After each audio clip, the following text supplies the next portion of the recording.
Dude, I went through a lot of things in life. I almost You can share them. yeah, I got I almost got kidnapped in Afghanistan.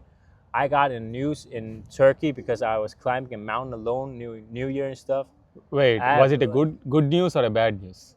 in Turkey? Yeah. Nah, it was bad news. Like, yeah, I had to be rescued and stuff, and they got like a UAV drone to find me because I did something. So, damn, you're chilling. My name is Yusuf. I'm 26. I'm from Afghanistan, but I grew up in Denmark, and yeah, I moved here to Japan 11 November last year. My favorite childhood memory, Yeah. dude, that's so difficult. That is so difficult. It's kind of like I barely even remember my childhood. I feel like, but I'd say probably my most enjoyable memory after like around my teenage years was probably when I got to hold my little brother when he was born. Okay. Yeah, there's a big the age difference between me and my little brother. He's 10 years old now, Okay. around 9, 10, and I'm 26. So I was around 16. I hold my little brother, and that was like, yeah, that's where something clicked in my brain. Where like, oh shit, when you hold a little baby and you're responsible for that child, whether it's your child or your little brother, something like Yeah. that. I feel like that's something that like, whoa, okay, now I You're gotta so get my shit. happy. Yeah, and now I gotta get my shit serious, right? Yeah, I gotta be serious now. So yeah, it really clicked. I have to be a good example to him. Exactly. Where I Okay. grew up, there was so much like drug abuse and stuff, and alcohol, and like I was the first one in my family actually to get a university degree. So I really I really had to step in and become like a good role model and stuff. So yeah, I love my dad and my parents, my big brother. I love him a lot, but they struggled so much with just trying to like make by. Having someone to like do more or like try to break the cycle. I had to do that to show my little brother and sister that hey, you can get a university degree, and I picked engineering because it's really difficult, right? So they can say you can pick whichever university degree you want. I got engineering, right? You can pick whatever you want. So I feel like that's a good thing for my little siblings to have with them in the future. That okay, he did this, I can do it too. Because being the first one to go through uni, for example, that's so tough. Then it's like, can I do it? Am I smart enough? Am I genetically? Genetically Do I have gifted. it in me? So it was really nice that I got to be able to do that. Engineering also, it's also nice. So A lot and of things start to align, especially coming here to Japan, which is so interesting. The reason why I even got a job is because I posted myself on social media while I was doing my journey here in Japan. And then because I did that, I exposed myself to the whole world, and then a lot of people reached out and helped me. So then there's been a lot of times, I'm not sure if you're religious or not, right? But there's been a lot of times where I've just been crashing out and just like, God, what the hell am I doing here, right? But whenever I crash out and like, God, please just, am I wasting my time here? Then all of a sudden, the first time that happened, I got my first viral video over 300,000 views, and I posted over 400 videos with like 200 views, 300 views. Finally I got 400,000 views. I was like, that's really nice. But it was just a video of me complaining about my situation right here in Japan. It was nothing great. And then I crashed out again another time later, and it was like I had 4 crash outs, I remember. he remembers the number. Yeah, but I can remember the three of them very, very clearly. The second time I crashed out was so fucking bad as well. And then shortly after that, I got my second viral video. And it's the interview video that a lot of people found funny. I got 800K views in one. It went so nice. A lot of people reached out again.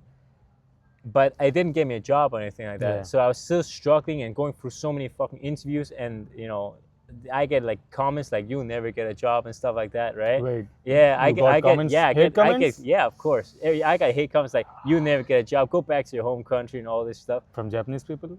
from everyone, right? Oh. But the funny is like I'm an immigrant from Afghanistan. I came to Denmark as 1 year old. So where should I go? Because when I go to Afghanistan, I'm Danish. When I go to Denmark, I'm Afghan. When I come here to Japan, I'm just foreigner, right? Yeah. But anyways, that was the second crash out. I got the survivor video, and then the third one which is so funny. Again, I was like, fuck, I can't get a job. Should I just go back? This was the very last, like, I have no money left. I have nothing. I have to go back, right? But then I got suddenly reached out by this guy on Instagram. Hey, I saw your video, right? I saw your the second video that got viral, right? The funny video. And then I checked your profile, and then I saw the first video, and I was like, do you need a job?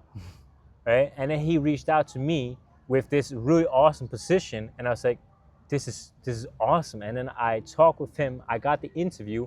It hit off so well, and I finally got a job. I got the job because I got in 3 shitty situations where one of them was me complaining. The second of me was where I, got viral and had fun. And the third was finally a person who saw both those videos.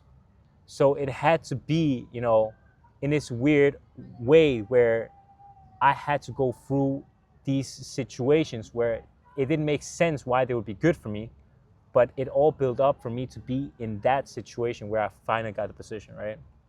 So I'm very happy about that. That's crazy enough, Social media helped you get a job. Instagram, or was it TikTok? It was Instagram. Yeah, I actually got reached out in TikTok a lot as well. Okay. And I can see that. I got reached out in TikTok as well. Mm-hmm. And people are so nice trying to help you, in all kinds of different fields. But it was just so hard to get something, right? Yeah. Even when you try to apply, it's so hard. So, but it's funny because eventually when I got one job offer, I got another, and then I got another, right? Then it just came all of a sudden. And then when I have multiple job offers, I was able to negotiate now. I'm not that desperate anymore. Now I'm like comparing prices, like how much salary am I going to get in this, this, and stuff like that. So it increased my salary higher than the normal as well. So I'm very happy about that. Oh, my first memory as a kid, it's not a happy memory, but it was a fun one. I caught a knife with my teeth when I was 3 years old. Yeah, that's my first memory. So who threw it? I don't know. I don't know. I was walking in this kitchen or something like that. All of a sudden, I stumble, and I sit, and then this knife, like slow motion, like did the Call of Duty movement thing, and I opened my mouth in shock, right? And it hit me right this, like like a cartoon, and I was just like completely shocked. I opened my mouth in instinct, and I caught it. And everyone just freaked the fuck out. When I reflected back on that, as 20 years old, I was like, life told me back then, oh, you have to be careful. Dude, I went through a lot of things in life. You can share them. Yeah, I almost got kidnapped in Afghanistan. I got in news in Turkey because I was climbing a mountain alone, New Year and stuff. Wait, was it a good news or a bad news?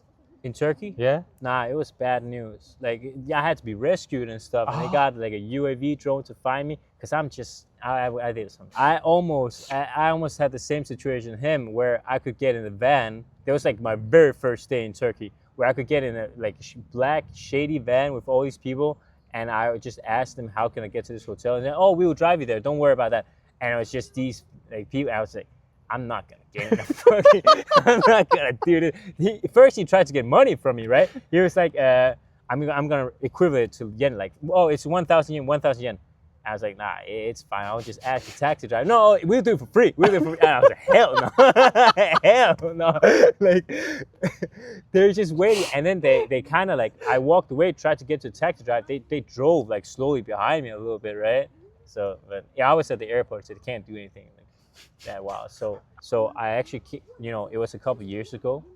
I had no interest in Japan. I didn't care about Japan whatsoever for the longest of time, right? Yeah. But then all of a sudden, one day I was finished with boxing. Oh, you do boxing? That's a crazy story. I don't do it. I was just a hobby, right? Okay. So I did it with my friends, and I finished, and I was so sweaty. Right? It's just I'm finished. But then I got invited by my friend. Wait. Is the boxing in Denmark? Yeah, in Denmark. Oh, okay. This is all in Denmark. Okay. So, but then I got invited by my friends, like, hey, come to this international beach party. Okay. Right? And I was like, I don't party. Right? I don't do any of those things. I don't party. But I was just like, let me just do it. Like, let me just try it. There's a beach. I'm sweating. I can just jump in the ocean real quick, wash myself, dry myself, and it's good. It's summer. Yeah. Right? So I went there, and I did that. Jumped in the ocean, got back, and then there was a bonfire, and I was like sitting on a bonfire to dry myself out.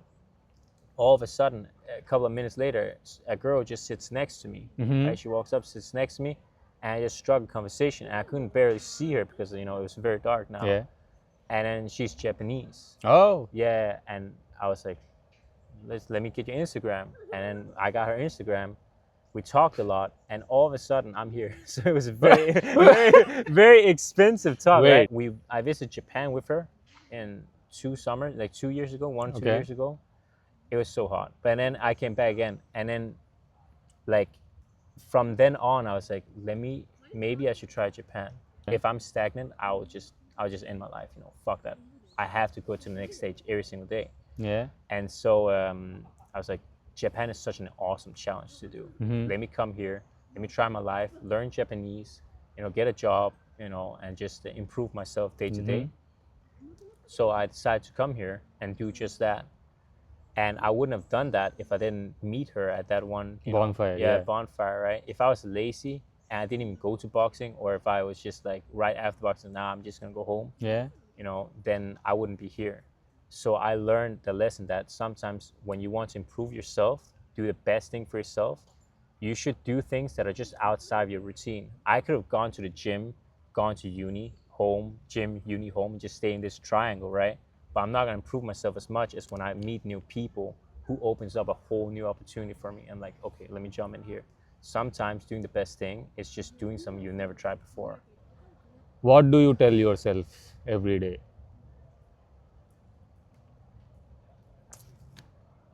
What do I tell myself every day? Damn, that's such a deep question. I don't know.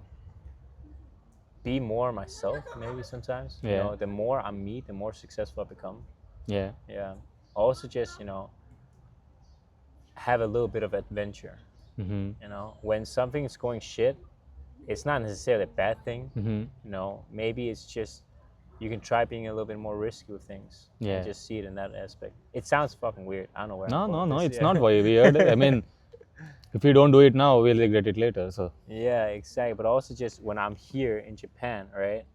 If I'm just moving from Denmark to Japan and just live a small world in Japan, then I could do that in Denmark. yeah. So I need to be a little bit more adventurous, take a little bit more risks, and try a little bit more things outside, so I can get more opportunities, right? Yeah. So I mean, your brother would be proud of you. He would be looking at you and he's like, one day I'm gonna be like my big brother. Yeah.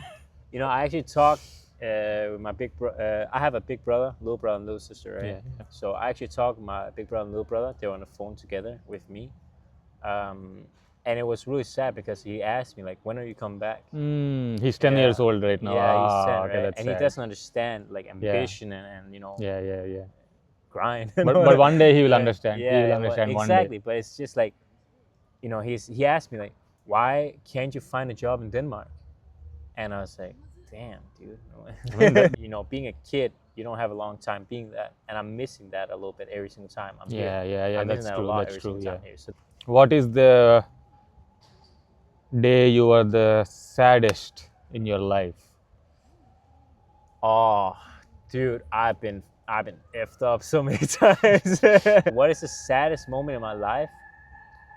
I mean, I had multiple moments where I'm just, cooped up in my room like you have been, and like that F's you up a lot, right? And then breaking up with an ex or something like that. That's awesome.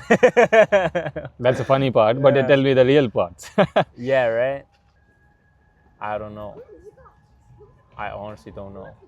Okay, you have never been sad, or there are just too many? I think it's not about there's too many or something like that, but it's just that it's always just a lesson to me. Yeah. So I'm always trying to find a silver lining all the time, and it was like, oh, that was really sad, but damn, that was good for me, right? So I'm like, is it really that bad? It's always like that with me. Your biggest regret till this point in life? Man, you already know the answer, right? What is that? I don't have any regrets. Yeah, because if I regretted things, I wanted to change it, then I'm not who I am now. I love who I am now. I'm going to be successful. When I went to the interview with this very job position, I was like, this is the interview that's going to get me to become a millionaire.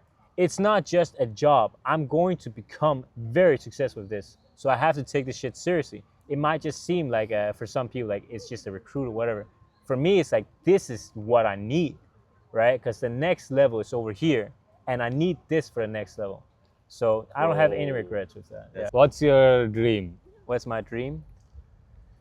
Man, I've been poor my whole life, and I've like kept taking. You know, I have not contributed much, and then I finally want to be able to contribute. My biggest dream, I would say, is like, I become so successful, I'll contribute to everyone. I want to help everyone. I'll be so happy if I can get a job where I help people. You know, I want to help my entire family. I want to retire my parents, of course, but I also just want to send money to people, right? So just like a thank you for existing in my life. Even people that did me so wrong, like people that did me hella dirty, I'm like, hey, you know, at that time you fucked me up, thank you, because I became who I am now because of that.